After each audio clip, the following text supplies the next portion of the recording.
CPI ആണ് ഈ ശ്രീനാദേവി കുഞ്ഞമ്മയ്ക്ക് പള്ളിക്കൽ എന്ന് പറയുന്ന ഒരു സീറ്റ് നൽകുന്നത്. പക്ഷേ ഇതിനകത്ത് രാഷ്ട്രീയ ധാർമ്മികത എന്ന് പറയുന്നുണ്ട്.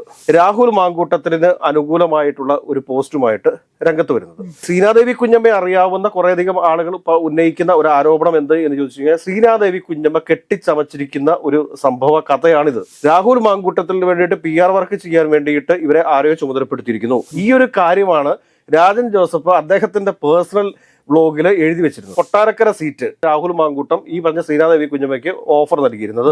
അതിന്റെ അടിസ്ഥാനത്തിലാണ് ശ്രീനാദേവി കുഞ്ഞമ്മ അങ്ങനത്തെ ഒരു ഫേസ്ബുക്ക് പോസ്റ്റ് ഇട്ടത് എന്നാണ് പറയുന്നത്. ഈ രാഹുൽ മാങ്കൂട്ടത്തിന് വേണ്ടി PR വർക്ക് നടത്തിയിട്ടുള്ള ഒരു ശ്രീനാദേവി കുഞ്ഞമ്മ എങ്ങനെ കോൺഗ്രസിന്റെ മെമ്പറായിട്ട് മാറുന്നു എന്നുള്ളതാണ് നമ്മളൊക്കെ സംശയത്തോടെ നോക്കുന്നത്. നമസ്കാരം. ശ്രീനാദേവി കുഞ്ഞമ്മ കോൺഗ്രസിലോട്ട് ചാടിയിരിക്കുകയാണ്.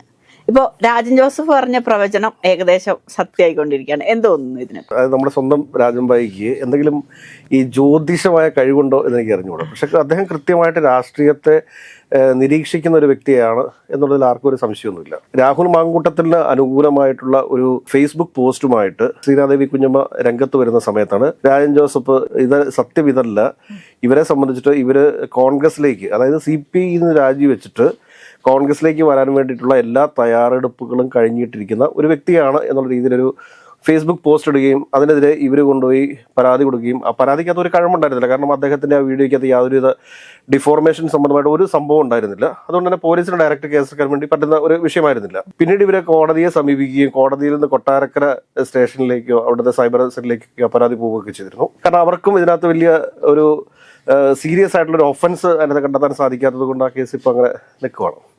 ആ കേസ് അവിടെ ഏതെങ്കിലും നിന്നോട്ടെ, കേസിനെ കുറിച്ചല്ല നമ്മുടെ സംസാരം. പക്ഷേ ഇതിനകത്ത് രാഷ്ട്രീയ ധാർമ്മികത എന്ന് പറയുന്നുണ്ട്. ഈ രാഷ്ട്രീയ ധാർമ്മികത എന്ന് പറഞ്ഞു കഴിഞ്ഞാൽ CPI ആണ് ഈ ശ്രീനാദേവി കുഞ്ഞമ്മയ്ക്ക് പള്ളിക്കൽ എന്ന് പറയുന്ന ഒരു സീറ്റ് നൽകുന്നത്. അവിടെ നിൽക്കെ തന്നെ ഈ ചെറുപ്പത്തിന്റെ ഒരു ശുഷ്കാന്തിയിൽ നമുക്ക് തോന്നും ഈ ലോകത്തെ ഒറ്റ ദിവസം കൊണ്ട് മാറ്റിമറിക്കാമെന്ന്. അപ്പൊ തങ്ങൾക്ക് മുകളിൽ നിൽക്കുന്ന എല്ലാ സഖാക്കന്മാരായിക്കൊള്ളട്ടെ, നേതാക്കന്മാരായിക്കൊള്ളട്ടെ, അവരെല്ലാം അങ്ങോട്ട് വിമർശനം തുടങ്ങും. പിന്നെ സൊസൈറ്റിയുടെ ഒരു അറ്റൻഷൻ പിടിച്ചു വാങ്ങാൻ വേണ്ടി സാധിക്കുക തനിക്ക് മുകളിലുള്ള മുതിർന്ന നേതാക്കന്മാരെ വിമർശിച്ചാൽ മാത്രമേ ആ ഒരു അറ്റൻഷൻ കിട്ടുകയുള്ളൂ എന്നുള്ള ഒരു കോമൺ ചിന്താഗതി ഒരുപക്ഷെ ഇവർക്കുണ്ടായിട്ടുണ്ടാവാം. അതിൻ്റെയൊക്കെ അടിസ്ഥാനത്തിൽ അവിടുത്തെ CPIയുടെ ജില്ലാ സെക്രട്ടറിക്കെതിരെ ആരോപണം ഉന്നയിക്കുന്നു. അദ്ദേഹത്തിന്റെ സ്ഥാനം പ്രശ്നമാക്കപ്പെടുക, ഇങ്ങനത്തെ കുറേ അധികം ഇഷ്യൂസ് ഉണ്ടായിട്ടുണ്ട്. ഇതിനെ തുടർന്ന് പിന്നെ ശ്രീനാദേവി കുഞ്ഞമ്മ വിചാരിച്ചു അവര് പിന്നെ പത്തനംതിട്ട ജില്ലാ പഞ്ചായത്ത് പ്രസിഡന്റ് ആകും എന്നൊക്കെ തെറ്റിദ്ധരിച്ചിരുന്നു. പക്ഷെ അങ്ങനെ ജില്ലാ പഞ്ചായത്ത് പ്രസിഡന്റ് ആവാൻ വേണ്ടിയിട്ട് അവർക്ക് സാധിക്കാതെ വരുന്നു. അങ്ങനെയൊക്കെ വന്നു കഴിഞ്ഞപ്പോഴത്തേക്ക് അതിന് സാധിക്കാത്തവർക്കെതിരെയൊക്കെ ശക്തമായ പരാതികളും പരിപാടികളും ഒക്കെ ആയിട്ട് ഇവർ നിരന്തരം ഇങ്ങനെ പോയിക്കൊണ്ടിരുന്നു. അപ്പൊ അങ്ങനെ പോയിക്കൊണ്ടിരിക്കുന്ന സമയത്താണ് ഒരു സുപ്രഭാതത്തിൽ ഇവരുടെ നാട്ടിൻപുറത്തൊക്കെ ഒരുപാട് വിഷയങ്ങൾ ഉണ്ടായിട്ടുണ്ട്. ഈ നാട്ടിൻപുറത്തുണ്ടായ ഒരു വിഷയങ്ങളെയൊക്കെ ബന്ധപ്പെടുത്തിക്കൊണ്ടാണ് രാജൻ ജോസഫ് വീഡിയോ ചെയ്തിട്ടുള്ളത്. കാരണം ഇവര് കാറിലിരുന്ന് തെറി പറയുന്നതും അങ്ങനെ കുറച്ച് സംഭവങ്ങളുണ്ടായിരുന്നു. സത്യാവസ്ഥ എന്താണ് എന്ന് നമുക്കറിയില്ല. പക്ഷെ നമ്മളുടെ ആ വീഡിയോ ഉണ്ട്, അത് മറ്റൊരു ചാനൽ പ്രസിദ്ധീകരിച്ച വീഡിയോ ആണ്. പക്ഷെ എങ്കിൽ തന്നെ ആ വീഡിയോ ഉണ്ട്. ആ വീഡിയോയ്ക്കകത്ത് ഇവരും പ്രൊവോക്ക് ആവുന്നുണ്ട്, അതോടൊപ്പം പ്രകോപിതയാവുന്നുണ്ട്. അതോടൊപ്പം തന്നെ മറ്റൊരു സ്ത്രീ ഇവരോട് സംസാരിക്കുന്നതൊക്കെ ആ വീഡിയോയ്ക്കകത്ത് വളരെ വ്യക്തമായിട്ടുണ്ട്. ഈ ഒരു വീഡിയോ അപ്ലോഡ് ചെയ്ത യൂട്യൂബർക്കെതിരെ കേസിന് പോവുകയും അതിനുശേഷം ആ യൂട്യൂബർ ആ വീഡിയോ യൂട്യൂബിൽ നിന്ന് നീക്കം ചെയ്തതായിട്ടൊക്കെയാണ് ഇവരുടെ അവകാശവാദമുള്ളത്. ഇങ്ങനെ പോകുന്ന സമയത്താണ് കുറെ കാലങ്ങൾക്ക് ശേഷം രാഹുൽ മാങ്കൂട്ടത്തിന് അനുകൂലമായിട്ടുള്ള ഒരു പോസ്റ്റുമായിട്ട് രംഗത്ത് വരുന്നത്.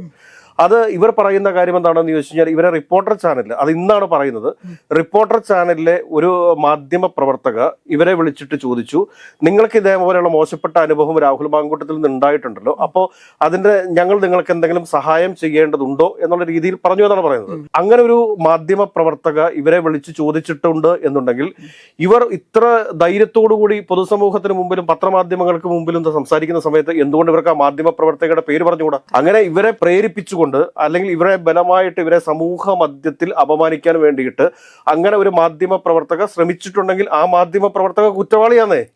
ആ മാധ്യമ പ്രവർത്തകർ ചെയ്യുന്ന മാധ്യമ പ്രവർത്തനമല്ല, അതിനെതിരെ ശക്തമായ പ്രതിഷേധങ്ങൾ ഉണ്ടാവേണ്ടതുണ്ട്. അപ്പോൾ ഈ ശ്രീനാദേവി കുഞ്ഞമ്മയെ അറിയാവുന്ന കുറേയധികം ആളുകൾ ഉന്നയിക്കുന്ന ഒരു ആരോപണം എന്ത് എന്ന് ചോദിച്ചു കഴിഞ്ഞാൽ, ശ്രീനാദേവി കുഞ്ഞമ്മ കെട്ടിച്ചമച്ചിരിക്കുന്ന ഒരു സംഭവ കഥയാണിത്. കാരണം ഇങ്ങനെ ഒരു മാധ്യമ പ്രവർത്തക ഇവരെ വിളിച്ചൊന്നും ചോദിച്ചിട്ടില്ല. പക്ഷേ രാഹുൽ മാങ്കൂട്ടത്തിന് വേണ്ടിയിട്ട് PR വർക്ക് ചെയ്യാൻ വേണ്ടിയിട്ട് ഇവരെ ആരെയോ ചുമതലപ്പെടുത്തിയിരിക്കുന്നു. ഇതിനു മുമ്പ് ശ്രീനാദേവി കുഞ്ഞമ്മയുടെ ഫേസ്ബുക്ക് പോസ്റ്റിൽ വന്നിട്ടുള്ള പല പോസ്റ്റുകളും വളരെ ചുരുങ്ങിയ ആളുകൾ മാത്രമേ കണ്ടിട്ടുള്ളൂ. അതിലുപയോഗിച്ചിരിക്കുന്ന ഭാഷ ഒരുപാട് വ്യത്യാസമുണ്ട്. അതേസമയം രാഹുൽ മാങ്കൂട്ടത്തിന് അതിനെ അനുകൂലിച്ചുകൊണ്ടിട്ടിരിക്കുന്ന ഫേസ്ബുക്ക് പോസ്റ്റർ എന്ന് പറയുന്നത് ഏതോ ഒരു PR ഏജൻസി കൃത്യമായി എഴുതി കൊടുത്തിരിക്കുന്ന അതേ ശൈലിയിലുള്ളതാണ്. ഇവർ ഉപയോഗിച്ചിരുന്ന അതേ രീതിയിലുള്ള ഒരു ഫേസ്ബുക്ക് പോസ്റ്റ് 2 ദിവസങ്ങൾക്ക് മുമ്പ്, അതായത് ശ്രീനാദേവി കുഞ്ഞമ്മ ഇടുന്നതിന് 2 ദിവസം മുമ്പ് മറ്റൊരു ചലച്ചിത്ര പ്രവർത്തകയും ഇട്ടിട്ടുണ്ട്. അപ്പൊ ഇതെല്ലാം കൂടെ കൂട്ടി വായിച്ചു കഴിയുമ്പോഴത്തേക്ക് പ്രത്യേകിച്ച് രാഹുൽ മാങ്കൂട്ടത്തെയും കൂടി എടുത്തു വെച്ച് നമ്മൾ പരിശോധിക്കുന്ന സമയത്ത് നമുക്ക് മനസ്സിലാക്കാൻ സാധിക്കുന്ന കാര്യം എന്താണെന്ന് ചോദിച്ചു കഴിഞ്ഞാൽ ഇത് കൃത്യമായിട്ട് ഒരു PR വർക്കിന്റെ ഭാഗമായിട്ട് തന്നെയാണ് ഇവരത് ചെയ്തിട്ടുള്ളത്. ഈ ഒരു കാര്യമാണ് രാജൻ ജോസഫ് അദ്ദേഹത്തിന്റെ പേഴ്സണൽ ബ്ലോഗിൽ എഴുതി വെച്ചിരുന്നത്. അതിനെതിരെയാണ് ഇവർ വലിയ കോലാഹലം സൃഷ്ടിച്ചത്. ഇവർ ലോകത്തുള്ള മുഴുവൻ പത്രമാധ്യമങ്ങളെയും കണ്ടിട്ട് രാജൻ ജോസഫിനെ തൂക്കിലേറ്റാൻ പോവുകയാണ്, അല്ലെങ്കിൽ അദ്ദേഹത്തെ നാളെ തന്നെ വധശിക്ഷയ്ക്ക് വിധിക്കണം എന്നൊക്കെ പറഞ്ഞുകൊണ്ട് കറങ്ങി നടന്നത്. ഈ എറണാകുളത്ത് ഉൾപ്പെടെയുള്ള പല സ്ഥലത്തെയും ഓൺലൈൻ മീഡിയ മാധ്യമങ്ങളൊക്കെ സമീപിക്കുകയും രാജൻ ജോസഫിനെതിരെ വാർത്ത ചെയ്യണം എന്നൊക്കെ പറഞ്ഞ് അവർ സമീപിച്ചിട്ടുണ്ട്. അങ്ങനെ സമീപിച്ച 1-2 ആളുകൾ ആ വാർത്ത പ്രസിദ്ധീകരിക്കുകയും ചെയ്തിട്ടുണ്ട്. അവരൊക്കെ നമ്മുടെ സുഹൃത്ത് വലയങ്ങളിൽ തന്നെ പെട്ടിട്ടുള്ള ആളുകളും തന്നെയാണ് അത് പറയുന്നതെന്ന് എനിക്ക് മടിയില്ല. പക്ഷെ രാഹുൽ മാങ്കൂട്ടം എന്ത് വാഗ്ദാനമാണ് ശ്രീനാദേവി കുഞ്ഞമ്മയ്ക്ക് നൽകിയത് എന്നാണ് ഇനി പൊതുസമൂഹത്തിന് അറിയാനുള്ളത്. അന്ന് രാജൻ ജോസഫ് പറഞ്ഞിരുന്നത് എന്താണ് എന്ന് ചോദിച്ചു കഴിഞ്ഞാൽ കൊട്ടാരക്കര സീറ്റ് രാഹുൽ മാങ്കൂട്ടം ഈ പറഞ്ഞ ശ്രീനാദേവി കുഞ്ഞമ്മയ്ക്ക് ഓഫർ നൽകിയിരുന്നത്. അതിന്റെ അടിസ്ഥാനത്തിലാണ് ശ്രീനാദേവി കുഞ്ഞമ്മ അങ്ങനത്തെ ഒരു ഫേസ്ബുക്ക് പോസ്റ്റ് ഇട്ടത് എന്നാണ് പറയുന്നത്. അപ്പോൾ അത് വെച്ച് നോക്കുമ്പോഴത്തേക്ക് ഏകദേശം കൊട്ടാരക്കര സീറ്റ് ഈ പറഞ്ഞ ശ്രീനാദേവി കുഞ്ഞമ്മയ്ക്ക് കിട്ടാൻ വേണ്ടി പോകുന്നില്ല. പിന്നെ ഉള്ള രക്ഷ എന്ന് പറഞ്ഞു കഴിഞ്ഞാൽ CPIയെ സംബന്ധിച്ച് CPI ഇവരുടെ മെമ്പർഷിപ്പ് പോലും പുതുക്കി കൊടുക്കാൻ വേണ്ടി തയ്യാറായിട്ടില്ല. കാരണം CPIയുടെ ജില്ലാ സമ്മേളനത്തിൽ അന്നത്തെ ജില്ലാ സെക്രട്ടറി ആയിട്ടുള്ള ആൾക്കെതിരെ നടപടി സ്വീകരിച്ചതിന് ശക്തമായ പ്രതിഷേധങ്ങൾ ഉയർന്നു വന്നിരുന്നു. ഏകദേശം 2-3 ഏരിയ കമ്മിറ്റികളിലെ മുഴുവൻ ആളുകളും എണീറ്റ് നിന്നുകൊണ്ട് ആ ജില്ലാ സെക്രട്ടറിയെ തിരിച്ചെടുക്കണം എന്ന് പറഞ്ഞുകൊണ്ടുള്ള ഒരു ആവശ്യം ഉന്നയിക്കുന്നവരെ സാഹചര്യങ്ങൾ വരെ അവിടെ സൃഷ്ടിക്കപ്പെട്ടിരുന്നു. അപ്പൊ നമ്മളൊരു കാര്യം മനസ്സിലാക്കേണ്ടതെന്ന് വെച്ചാൽ CPI മെമ്പർഷിപ്പ് പോലും പുതുക്കാൻ തയ്യാറാവാത്ത ഒരു കമ്മ്യൂണിസ്റ്റുകാരി എന്നൊന്നും പറയാൻ പറ്റത്തില്ല ഒരു വനിതാ പ്രവർത്തകയെ കോൺഗ്രസ് ഏറ്റെടുക്കുന്നതിലൂടെ കോൺഗ്രസ് പൊതുസമൂഹത്തിന് നൽകുന്ന സന്ദേശം എന്താണെന്ന് കൂടി വ്യക്തമാക്കേണ്ടതുണ്ട്. രാഹുൽ മാങ്കൂട്ടം സസ്പെൻഡ് ചെയ്യപ്പെട്ട് പാർട്ടിയിൽ നിന്ന് മാറി നിൽക്കുന്ന ഒരു വ്യക്തിയാണെന്ന് KPCC പ്രസിഡന്റും പ്രതിപക്ഷ നേതാവും ഒക്കെ പറയുന്ന സമയത്തും ഈ രാഹുൽ മാങ്കൂട്ടത്തിന് വേണ്ടി PR വർക്ക് നടത്തിയിട്ടുള്ള ഒരു ശ്രീനാദേവി കുഞ്ഞമ്മ എങ്ങനെ കോൺഗ്രസിന്റെ മെമ്പറായിട്ട് മാറുന്നു എന്നുള്ളതാണ് നമ്മളൊക്കെ സംശയത്തോടെ നോക്കുന്നത്. VD സതീശൻ പറഞ്ഞ വാക്കിന് എന്തെങ്കിലും വിലയുണ്ടോ? അതല്ല എങ്കിൽ KPCC പ്രസിഡന്റ് എടുത്ത തീരുമാനത്തിന് എന്തെങ്കിലും വിലയുണ്ടോ? KPCCയുടെ കോർ കമ്മിറ്റി എടുത്ത തീരുമാനത്തിന് എന്തെങ്കിലും വിലയുണ്ടോ? ഒരു വിലയില്ലല്ലോ. രാഹുൽ മാങ്കൂട്ടത്തിന് വേണ്ടി PR വർക്ക് ചെയ്തിട്ടുള്ള ഒരു ശ്രീനാദേവി കുഞ്ഞമ്മയെ കോൺഗ്രസ് സ്വീകരിക്കുന്നു. അവർക്ക് ഈ പള്ളിക്കൽ സീറ്റ് തന്നെ നൽകുമെന്നാണ് പറഞ്ഞേക്കുന്നത്. ജില്ലാ പഞ്ചായത്തിലേക്കുള്ള പള്ളിക്കൽ സീറ്റ് തന്നെ അവർക്ക് നൽകാൻ വേണ്ടി പോവുകയാണ് എന്ന് പറയുമ്പോഴത്തേക്ക് കോൺഗ്രസിന്റെ അധംപതനം എന്ന് ആലോചിച്ച് നോക്കി. വഴി കൂടെ പോണേ ആർക്കും കോൺഗ്രസിൽ സീറ്റ്. രാഹുൽ മാങ്കൂട്ടത്തിന് PR വർക്ക് ചെയ്തു എന്നുള്ളതാണ് ശ്രീനാദേവി കുഞ്ഞമ്മയുടെ ഏറ്റവും വലിയ ക്വാളിറ്റി ആയിട്ട് കോൺഗ്രസ് കാണുന്നത്. അതിനപ്പുറത്തേക്കുള്ള എന്ത് രാഷ്ട്രീയ പ്രവർത്തനമാണ് ശ്രീനാദേവി കുഞ്ഞമ്മയ്ക്ക് CPIക്കകത്തുള്ളത്? CPIക്കകത്ത് അവർ ജില്ലാ പഞ്ചായത്ത് മെമ്പറായിട്ടിരിക്കുന്ന സമയത്ത് പള്ളിക്കൽ നിവാസികൾക്ക് നൽകിയിട്ടുള്ള എന്തെങ്കിലും ഒരു വാഗ്ദാനം പാലിക്കാനായിട്ട് അവരെ കൊണ്ട് സാധിച്ചിട്ടുണ്ടോ? അത് മാത്രല്ല, നമ്മൾ കണ്ട വീഡിയോയിലൊക്കെ ഇവർക്ക് ആ പ്രദേശത്തുള്ള ആളുകളൊക്കെ എതിരാണെന്നുള്ള അതാണ് അതിന്റെ സത്യാവസ്ഥ. ഏതാണ് ഇവർക്കെതിരാണെന്ന്? ആ നാട്ടുകാർ ഇവർക്കെതിരാണ്. ആ നാട്ടുകാരെതിരായിട്ടുള്ള ഒരാൾ. അതല്ലേ ഞാൻ കുറച്ചു മുമ്പ് പറഞ്ഞതിന് കാരണം, ഇവര് CPIയുടെ ജില്ലാ പഞ്ചായത്ത് മെമ്പർ ആയിട്ടിരിക്കുന്ന സമയത്ത് ഈ പള്ളിക്കൽ എന്ന് പറയുന്ന പ്രദേശത്ത് ചെയ്തിട്ടുള്ള കാര്യങ്ങൾ എന്തൊക്കെയാണ് ഒന്ന് വ്യക്തമാക്ക്. ഇന്നത്തെ അവരുടെ പത്രസമ്മേളനത്തിൽ അവർ പറഞ്ഞിരിക്കുന്ന കാര്യം എന്താണ്? പള്ളിക്കൽ നിവാസികൾക്ക് എന്നെ അറിയാം. അതെ, കറക്റ്റ് ആണ്. പള്ളിക്കൽ നിവാസികൾക്ക് ശ്രീനാദേവി കുഞ്ഞമ്മയെ കൃത്യമായിട്ട് അറിയാം. അതുകൊണ്ട് തന്നെ ശ്രീനാദേവി കുഞ്ഞമ്മ അടുത്ത ജില്ലാ പഞ്ചായത്തിലേക്ക് മത്സരിച്ചാലും അവിടെ ഉണ്ടാവാൻ പോവുക വൻ പരാജയമായിരിക്കും. പിന്നെ കോൺഗ്രസിനെ സംബന്ധിച്ചിട്ട് ഇതൊരു പ്രശ്നമുള്ള വിഷയമല്ല. കാരണം ഈ പള്ളിക്കൽ എന്ന് പറയുന്നത് ഒരിക്കലും കോൺഗ്രസ് വിജയിച്ചു വരുന്നൊരു മണ്ഡലമൊന്നുമല്ല. അപ്പോൾ അവർക്കൊരു സ്ഥാനാർത്ഥിയെ കിട്ടി. പക്ഷെ എങ്കിലും ഒരു എത്തിക്സ് എന്നൊക്കെ പറയുന്ന ഒരു സംഭവമില്ലേ, ഒരു ധാർമ്മികത എന്നൊക്കെ പറയുന്ന ഒരു സംഭവമില്ലേ? കാരണം എന്താണെന്ന് വെച്ച് കഴിഞ്ഞാൽ രാഹുൽ മാങ്കൂട്ടത്തിനെ സസ്പെൻഡ് ചെയ്ത് പുറത്താക്കി നിർത്തിയിരിക്കുന്നു. ആ രാഹുൽ മാങ്കൂട്ടത്തിന് വേണ്ടി PR ചെയ്ത ഒരു വനിതയെ എടുത്ത് പള്ളിക്കൽ കൊണ്ടുപോയിട്ട്, അതും രാഹുൽ മാങ്കൂട്ടത്തിന്റെ ജില്ലയായിട്ടുള്ള പത്തനംതിട്ട ജില്ലയിലെ പള്ളിക്കലിൽ കൊണ്ടുപോയി അവരെ ജില്ലാ പഞ്ചായത്തിന്റെ സ്ഥാനാർത്ഥിയാക്കുന്നു എന്നൊക്കെ പറയുമ്പോഴത്തേക്ക് പത്തനംതിട്ട ജില്ലയിലെ കോൺഗ്രസിന്റെ മൊത്തത്തിലുള്ള പ്രകടനത്തെ ബാധിക്കില്ലേ? അത് മനസ്സിലാക്കാനുള്ള ഒരു സാമാന്യ ബോധമുണ്ടാവണ്ടേ? ഇന്ന് രാവിലെ KPCC ഓഫീസിലെത്തുന്നു.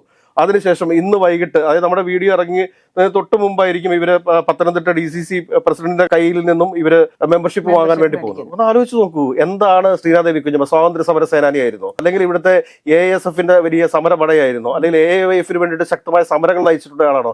അതല്ലെങ്കിൽ CPIക്ക് വേണ്ടി ശക്തമായ എന്തെങ്കിലുമൊക്കെ ഭരണഘടനാപരമായിട്ടുള്ള നേട്ടങ്ങൾ, വികസന പ്രവർത്തനങ്ങളിലൊക്കെ പങ്കാളിയായിട്ടുള്ള വ്യക്തിയായിരുന്നു? ഒന്നുമല്ലല്ലോ. രാഹുൽ മാങ്കൂട്ടത്തിന് വേണ്ടി PR ചെയ്തു എന്ന ഒരൊറ്റ കാരണം കൊണ്ടാണ് ശ്രീനാദേവി കുഞ്ഞമ്മയെ എവിടെ എടുക്കുന്നത്? കോൺഗ്രസ് പാർട്ടിക്ക് ആളുകളെ ചിന്തിക്കുകയാണ്, രാഹുൽ മാങ്കൂട്ടത്തിനും ഷാഫി പറമ്പിലിനും വേണ്ടിയിട്ട് അടുത്ത PR വർക്ക് ചെയ്താൽ നമുക്ക് സീറ്റ് കിട്ടുമെന്ന്. ഉറപ്പല്ലേ? അതിനു വേണ്ടിയിട്ടല്ലേ കഴിഞ്ഞ കുറെ ദിവസങ്ങൾ 2 ആഴ്ചകളിലായിട്ട് എത്രയോ ചലച്ചിത്ര പ്രവർത്തകരാണ് ഈ രാഹുൽ മാങ്കൂട്ടത്തിന് വേണ്ടി PR ചെയ്യാൻ വേണ്ടി ഇറങ്ങിയിരിക്കുന്നത്? രാഹുൽ മാങ്കൂട്ടം വിളിക്കുമ്പോൾ തന്നെ ഓടിച്ചെല്ലുമല്ലേ? കാരണം അവരുടെ ലക്ഷ്യം എന്താണ്? അടുത്ത നിയമസഭയിലേക്ക് ഒരു സീറ്റ് സംഘടിപ്പിക്കുക. രാഹുൽ മാങ്കൂട്ടത്തിന് വേണ്ടി PR ചെയ്ത് കഴിഞ്ഞാൽ ആർക്ക് വേണമെങ്കിലും ജില്ലാ പഞ്ചായത്ത് സീറ്റ് കിട്ടും, അല്ലെങ്കിൽ MLA ആകാൻ പറ്റും എന്നൊക്കെ ഒരു തോന്നൽ പൊതുസമൂഹത്തിൽ ഉണ്ടാക്കി വെക്കുന്നത് ശരിയല്ല. കോൺഗ്രസ് നേതൃത്വം പുനർവിചിന്തനം നടത്തേണ്ടതുണ്ട്. വീണ്ടും തെറ്റിൽ നിന്നും തെറ്റിലേക്കാണ് കോൺഗ്രസ് പോകുന്നത് എന്ന കാര്യം ഓർമ്മിപ്പിച്ചുകൊണ്ട് തൽക്കാലത്തേക്ക് അവസാനിപ്പിക്കാം.